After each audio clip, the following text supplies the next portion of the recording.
Ainsi, parallèlement à son œuvre d'astrophysicien et de poète, Jean-Pierre Luminet est aussi un historien des relations entre science et poésie. Il est ainsi l'auteur d'une anthologie qui fait autorité, intitulée Les poètes et l'univers. C'est une anthologie qui traite de la poésie du ciel. Elle a été publiée en 2002 et cette anthologie a donné le titre à notre conférence d'aujourd'hui, Le poète et l'univers. Alors, si toute l'œuvre poétique de Jean-Pierre Luminet ne saurait se réduire à la question des relations entre poésie et science, puisqu'elle traite d'autres sujets, comme la question du désir ou de l'affrontement à la peur, au mensonge, à la mort, on voit bien que le ciel, la cosmologie, l'astrophysique tiennent une place primordiale dans sa réflexion de poète, et dans son œuvre poétique. Et ça sera donc, par conséquent, le sens de ma première question, que je vais adresser à Jean-Pierre Luminet, une question volontairement provocatrice et peut-être que nous nous posons tous. Comment peut-on être astrophysicien et poète à la fois? Bien. D'abord, remerciements évidemment pour avoir été invité dans ce lieu magnifique, la Fabrique. Je le trouve tout à fait exceptionnel. Un lieu où on peut tisser effectivement les arts, les sciences, les lettres ensemble. Alors pour moi la question ne se pose même pas comment peut-on être astrophysicien et poète, parce que je n'ai jamais pu concevoir les choses autrement de par ma nature. C'est vrai que dans l'éducation il y a cette fâcheuse tendance à un clivage qui s'introduit très tôt entre ceux qui seront un jour scientifiques et ceux qui seront littéraires. Moi je me suis toujours senti ni d'un côté ni de l'autre. J'ai été passionné très jeune par un petit peu toutes les disciplines de l'esprit humain, qu'il s'agisse donc de littérature, de poésie, d'art, de musique et de sciences et de mathématiques. Après, c'est simplement le hasard des choses qui a fait que, ayant quelques aptitudes en mathématiques, j'ai continué dans les filières scientifiques, qui est un petit peu la voie royale de l'enseignement français. Et un jour, assez tard, j'ai découvert, alors que je pensais peut-être devenir un jour plutôt écrivain ou artiste, j'ai découvert également la capacité créatrice extraordinaire qu'il peut y avoir dans la recherche scientifique, notamment en physique fondamentale, en cosmologie, dans cette discipline très profonde qui pose des questions si prégnantes dans notre rapport à l'univers.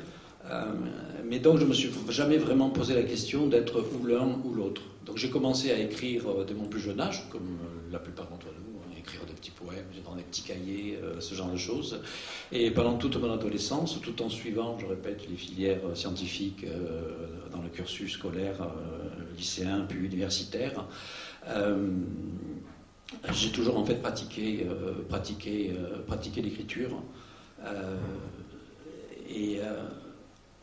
Ce que j'ai découvert progressivement, c'est que, évidemment, comme il a été dit très justement dans l'introduction, il y a des rapports à l'écriture qui peuvent être extrêmement différents.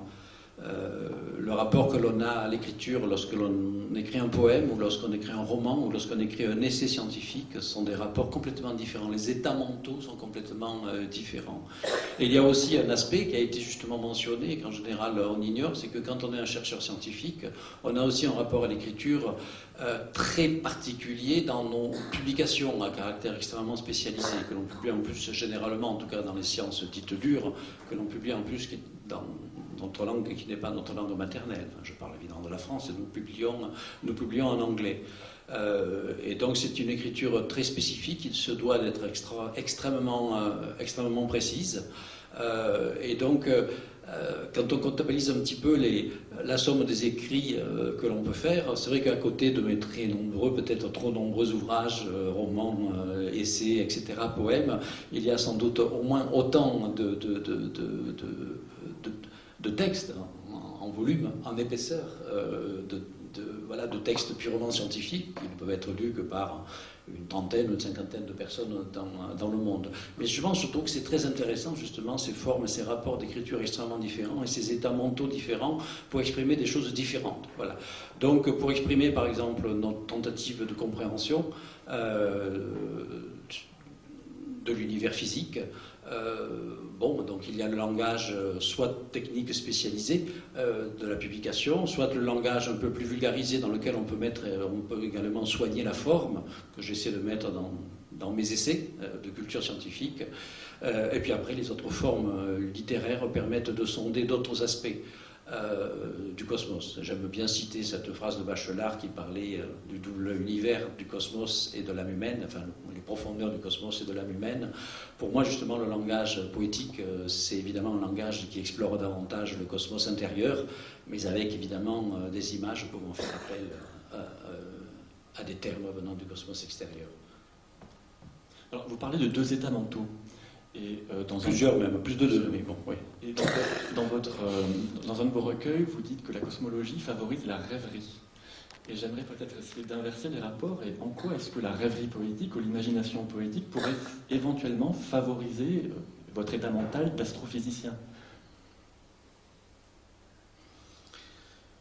Oui, alors la rêverie cosmologique, c'est même un genre littéraire en soi, puisque ça prend sa racine dans l'Antiquité grecque. Quand on lit par exemple le Songe de Scipion, extrait de la République de Cicéron, où on a une véritable rêverie cosmologique, enfin qui va même au-delà de la cosmologie, mais je vous rappelle, en fait, le Songe de Scipion, c'est un personnage qui quitte la Terre pour faire un voyage céleste, et il va voir de loin en fait les affaires de la Terre, il va voir que Rome est quelque chose d'absolument ridicule, et puis la planète elle-même est quelque chose d'extrêmement petit dans l'immensité cosmique, et à mesure qu'il va s'élever dans les espaces célestes avec son guide spirituel, il va découvrir il va entendre ce que l'oreille humaine sur Terre n'entend pas, c'est-à-dire la musique et l'harmonie des sphères. Donc c'est une sorte de rêverie cosmologique dans la cosmographie de l'époque, qui est essentiellement la cosmologie d'Aristote, et tout au long de l'histoire, à la fois scientifique et littéraire, on trouve ce type de rêverie cosmologique, comme la Divine Comédie de Dante, par exemple, c'est une magnifique rêverie cosmologique dans la cosmographie médiévale, et ainsi de suite, jusque des rêveries cosmologiques contemporaines. Par exemple, Blaise Cendrars a écrit un texte assez peu connu qui s'appelle Le Bage, sous-titré Aux antipodes de l'unité, où il prend un petit peu le contre-pied de la rêverie cosmologique, où on a, en général, dans la rêverie cosmologique, c'est plutôt le prétexte justement de quitter la Terre bassement corrompue et matérielle pour découvrir peu à peu la pureté des espaces célestes et voir de loin justement les affaires humaines pour les relativiser. Ce que j'ai beaucoup aimé dans le texte de Blaise Cendrars, c'est qu'il prend un petit peu le contre-pied, et donc il imagine effectivement un vaisseau qui va partir dans les terres très lointains, et qu'est-ce qu'il découvre? Au lieu de découvrir justement la beauté et l'harmonie, il va aux antipodes de l'unité, c'est-à-dire qu'il découvre de véritables horreurs dans le ciel, notamment les constellations qui portent des noms de dragons, etc., sont réellement des immenses bêtes qui guettent les navires spatiaux au détour de la Voie lactée, etc. Bon voilà, donc ce type de rêverie cosmologique. Alors maintenant, pour expliciter un peu mieux la question, quand on pratique la cosmologie, c'est scientifique en tant qu'évidemment cosmologiste professionnel de l'astrophysicien, il est vrai qu'on se heurte à d'immenses questionnements portant sur, par exemple, la constitution de l'univers, quand on comprend, par exemple, que l'univers aujourd'hui est fait essentiellement à 99% de matière noire et d'énergie sombre, ça ne peut que renvoyer, par exemple, à ce qu'écrivait Héraclite 2500 ans plus tôt. Justement, ça tombe bien, parce que je crois que j'ai un petit truc d'Héraclite là. Héraclite de la nature, hein, on est au VIe siècle avant Jésus-Christ. Héraclite écrit « Parmi les choses répandues au hasard, le plus beau, le cosmos. L'harmonie invisible, plus belle que le visible, nature aime se cacher. » Voilà. Bon, alors voilà une rêverie poétique d'Héraclite, qui était aussi, à l'époque, les philosophes de la nature étaient également des poètes, qui résonnent quand même de façon singulièrement puissante 25 siècles après, ce qui suggère que tout de même, également, l'intuition du poète et la parole du poète, la façon dont le poète va exprimer son rapport ou sa tentative de compréhension poétique du cosmos, peut parfois avoir donc des fulgurances tout à fait extraordinaires. Donc voilà, la rêverie cosmologique peut susciter des écrits poétiques, et à l'inverse, la rêverie poétique peut susciter quelques envolées cosmologiques. Mais avant de laisser poser ta question, Jean-Pierre Hulmet, je voudrais revenir sur le point que vous signalez. Quand vous dites par exemple, je vais vous poser une question incongrue de littéraire. Hein. Quand vous dites par exemple qu'une nova est une corolle qui s'ouvre, ou quand vous dites que l'espace-temps est une cape de velours, bon, quel est le rôle de la métaphore dans la compréhension de ces événements cosmologiques, de ces faits scientifiques qui nous échappent dans leur formulation? Oui. Je ne peux pas expliciter et expliquer en détail tel ou tel vers que vous citez. Parce que pour moi, dans ce que vous venez de citer, essentiellement, au départ, plus que métaphore, plus du côté de la métaphore, je cherche une forme de musicalité. Et éventuellement de contraste entre des termes qui pourraient ne pas avoir rapport a priori l'un avec l'autre. Pour moi, c'est ça la construction poétique. Partir d'un germe initial qui peut être un mot, un son et tisser autour. Et donc il ne faut pas nécessairement chercher un sens précis à un vers tout entier, enfin un sens cosmologique ou astrophysique caché. Pour moi, c'est le sens purement poétique qui compte, qui après évidemment éminemment subjectif selon effectivement le moment où on le lit, selon la personnalité du lecteur ou de la lectrice. Donc vous n'envisagez pas forcément... Ce sont des formes un peu ouvertes. Ce sont des formes ouvertes. Oui. Vous n'envisagez pas forcément la poésie comme un moyen de connaître ce que la science ne pourrait pas connaître ou formuler. Parce que expliquer, par exemple, à un public de littéraire ce que c'est qu'une supernova, en disant que c'est une corolle qui s'ouvre, oui. Est-ce que la poésie ne permet pas justement de mieux le dire qu'avec des formules mathématiques ou... C'est vous qui, en me le disant, mais en me rappelant ce vers, me fait réaliser qu'éventuellement, dans ce vers-là, qui n'était pas du tout conçu pour ça, il pourrait y avoir effectivement une image puissante de ce que peut être une supernova. Mais je vous assure que je n'ai absolument pas pensé à cela en l'écrivant, mais alors pas du tout. Ce sont justement les surprises de l'écriture. Donc, dans ma poésie, il n'y a jamais aucune tentative didactique, mais didactique qu'au bon sens du terme, parce qu'après on peut parler de la véritable poésie didactique qui reprend de façon un peu pesante les termes de la science pour en faire des poèmes. En alexandrin, il y a de bons exemples dans l'histoire de la poésie scientifique. Après, il peut y avoir une poésie didactique beaucoup plus ludique, beaucoup plus libre. D'ailleurs, c'est un petit peu le cas de la physique amusante de Jacques Derrida, où il dit des choses finalement issues de ses lectures très pertinentes. J'ai pu le constater de quelques ouvrages de vulgarisation scientifique dont certains peuvent être tout de même assez poussés. Il a écrit des choses non seulement fort bien formulées évidemment sur le plan poétique, mais assez profondes sur le plan scientifique. Donc il y a une part de didactisme de bon aloi qui est là. Dans ma poésie à moi, absolument aucun didactisme, enfin aucun souci d'essayer de faire passer des notions complexes de l'astrophysique sur le trou noir, l'univers chiffré, ou tout ce que vous voulez, à travers ma poésie. Je répète, pour moi, la poésie, c'est d'abord essayer d'exprimer justement ce que la science est incapable d'exprimer, mais pas sur l'univers extérieur, sur l'univers intérieur, le cosmos intérieur. Alors cela dit, après, au cours des âges, ma poésie a considérablement évolué.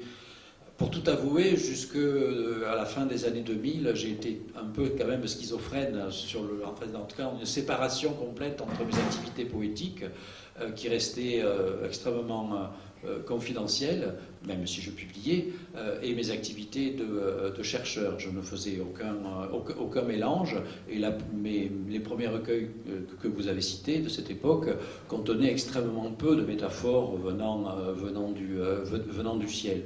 Il y a commencé à y avoir un petit basculement à l'occasion justement de cette anthologie, les poètes de l'univers. En fait, la première édition, c'est 1996 et pas 2002. Et alors, j'avais déjà publié plusieurs recueils de poèmes, dont notamment au Cherche-Midi, Noir Soleil, où j'avais justement utilisé, je travaillais beaucoup sur les trous noirs à l'époque, j'étais connu un peu de public pour mon livre de vulgarisation sur les trous noirs, et j'avais voulu inverser les termes noir trou, noir soleil, mais je ne parlais évidemment pas du tout des soleils noirs de l'espace, mais uniquement évidemment des noirs soleils qui peuvent être éventuellement en nous. Et Jean Orizet, qui dirigeait la collection de poésie du Cherche-Midi, un jour m'a parlé de la poésie astronomique. Et à cette époque, j'ignorais l'essentiel de ce genre un peu particulier, et ce que j'en connaissais, je trouvais ça absolument détestable, parce que je connaissais que la poésie didactique astronomique au premier degré, qui citait à grand renfort de majuscules le nom des constellations, des étoiles, etc., y compris les choses qui se voulaient modernes, en faisant intervenir les Big Bang, trous noirs, énergie, ondes, etc., tout ce que vous voulez, dans des poèmes que je trouvais absolument détestable. Et Jean Orizet m'a dit, mais en fait, il existe une authentique poésie d'inspiration astronomique, cosmologique, cosmos extérieur, cosmos intérieur, et il m'a lancé ce défi de faire une anthologie. Et donc tout ce travail que j'ai mené après avec passion, qui a abouti à cette anthologie Les poètes et l'univers, m'a fait justement découvrir cette poésie scientifique avec plusieurs aspects. Il y a évidemment l'aspect didactique que l'on ne peut pas nier, négliger, qui a un intérêt historique extrêmement important, bien entendu. Et puis il y a la poésie plutôt de ce que j'appelais les rêveurs d'univers, qui étaient des poètes qui avaient des intuitions, par la seule force de l'intuition poétique, de l'imaginaire poétique, qui pouvaient avoir des intuitions profondes sur l'univers et qui quelque part rejoignaient la parole du savant au lieu de la dupliquer comme le faisaient les poètes didactiques. Et à partir du moment où j'ai écrit cette anthologie, j'ai commencé à m'amuser d'une certaine façon, à incorporer moi-même, en fait, de façon un petit peu codée, voilà, des petites pistes dans les recueils qu'on suivit, et notamment dans Itinéraire céleste, où on peut effectivement y découvrir davantage de rapports entre mon expression poétique et quelques-unes des préoccupations que j'avais dans ma recherche sur le rapport à la lumière, sur le rapport au noir surtout, le rapport à l'invisible, le rapport au fini et à l'infini. Donc finalement, voilà, une évolution tout de même de mon écriture poétique à travers ces circonstances particulières de ce défi qui m'avait été lancé, et puis cesser un petit peu d'être schizophrène et d'accepter qu'effectivement les deux champs de l'imaginaire, parce qu'il y a un imaginaire très puissant qui intervient également dans la création scientifique, lorsque vous inventez des modèles sur la forme de l'espace, des univers chiffonnés par exemple, ou des processus autour de trous noirs auxquels encore personne n'avait pensé. C'est une forme de création qui fait appel aussi à un imaginaire qui après il faut élaborer en un poème de la nature qui va s'exprimer plutôt par des équations plutôt que par un vers. Mais c'est une belle création, et ça ne sert à rien finalement de nier trop longtemps qu'il y a quand même des liens subtils entre ces formes de création et cette fécondation de l'imaginaire d'une discipline vers l'autre. Après également, comme je suis pas astronome, c'est-à-dire je suis physicien théoricien, astrophysicien mais théoricien, je travaille avec des équations essentiellement. Et pour moi, je ne suis pas le premier à le dire évidemment, bien des poètes l'ont dit, notamment un beau poème de Jacques Pelletier du Mans, l'un des poètes de la Pléiade, qui avait écrit un poème à ceux qui blâment les mathématiques. Et il faisait valoir déjà la puissance extraordinaire du langage mathématique. Et c'est vrai que, pour moi, quelque part, l'économie de l'équation mathématique qui va essayer de rassembler dans la forme la plus compacte possible le maximum de sens, prenez les équations de la relativité générale d'Einstein, par exemple, dans leur forme la plus compacte, je ne parle pas de la forme développée, quand il s'agit après de trouver réellement des solutions, mais dans leur forme compacte, l'équation de Dirac ou l'équation de Schrödinger de la physique quantique, c'est un poème en soi.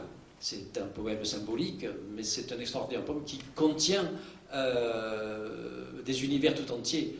Eh bien, le poème également, pour moi, c'est rassembler le maximum de sens et de puissance et de force dans des sonorités, dans des mots. Et donc il y a aussi un rapport très étroit entre l'économie de l'expression physico-mathématique et l'économie de l'expression poétique.